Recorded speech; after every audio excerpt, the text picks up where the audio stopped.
దాయాది దేశం పాకిస్తాన్ ఇరాన్పై ప్రతీకార దాడులకు దిగింది. ఇరాన్లోని బలూచ్ వేర్పాటువాద గ్రూపులైన బలూచిస్తాన్ లిబరేషన్ ఫ్రంట్ మరియు బలూచిస్తాన్ లిబరేషన్ ఆర్మీలకు చెందిన స్థావరాలపై క్షిపణులతో విరుచుకుపడింది.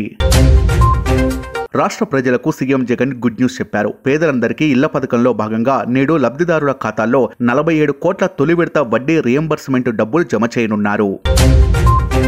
ఈ రోజు మాజీ సీఎం దివంగత ఎన్టీ రామారావు 28వ వర్ధంతి సందర్భంగా హైదరాబాద్లోని ఎన్టీఆర్ ఘాట్ వద్ద ఆయన మనవళ్లు జూనియర్ ఎన్టీఆర్, కళ్యాణ్ రామ్ నివాళులర్పించారు.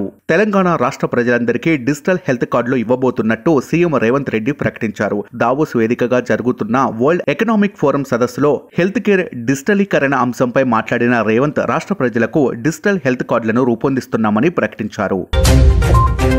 అయోధ్య రామమందిర ప్రారంభోత్సవం జరగనున్న నేపథ్యంలో తెలుగు రాష్ట్రాల నుంచి అయోధ్యకు ప్రత్యేక రైళ్లను దక్షిణ మధ్య రైల్వే ప్రకటించింది. జనవరి 29, 31, ఫిబ్రవరి 2, 5, 7, 9, 11, 13, 15, 17, 19, 21, 23, 25 తేదీల్లో సాయంత్రం 4 గంటల 45 నిమిషాలకు సికింద్రాబాద్ నుంచి అయోధ్యకు ప్రత్యేక రైళ్లను ఏర్పాటు చేశారు. అయోధ్య రామమందిర ప్రారంభోత్సవానికి ముందు మరో కీలక పరిణామం చోటు చేసుకుంది. మైసూరుకు చెందిన శిల్పి రూపొందించిన రామ్లల్లా విగ్రహం అయోధ్య రామమందిరానికి చేరుకుంది. అద్దంకి దయాకర్కు మరోసారి నిరాశ ఎదురైంది. ఎమ్మెల్యే కోటాలో ఖాళీ అయిన 2 ఎమ్మెల్సీ స్థానాల్లో ఒకటి అద్దంకి దయాకర్కు ఇస్తామంటూ నిన్న మొన్నటిదాకా చెప్పిన పార్టీ పెద్దలు చివరకు హ్యాండ్ ఇచ్చారు. ఆయన స్థానంలో మహేష్ కుమార్ గౌడ్ను ఎంపిక చేసింది. మేడారం స్పెషల్ బస్సుల్లోనూ మహిళలకు ఉచిత ప్రయాణం కల్పిస్తున్నామని చెప్పారు మహిళా మంత్రులు సీతక్క, కొండా సురేఖ. ఈ సందర్భంగా మేడారం మహాజాతర ఏర్పాట్లను పర్యవేక్షించారు. ఏపీ పీసీసీ అధ్యక్షురాలుగా వైఎస్ షర్మిలను కాంగ్రెస్ అధిష్టానం నియమించింది. ఈ మేరకు party general secretary KC Venugopal ఉత్తర్వులిచ్చారు. షర్మిల రాకతో ఏపీలో కాంగ్రెస్ కు పూర్వ వైభవం వస్తుందని ఆ పార్టీ శ్రేణులు భావిస్తున్నాయి.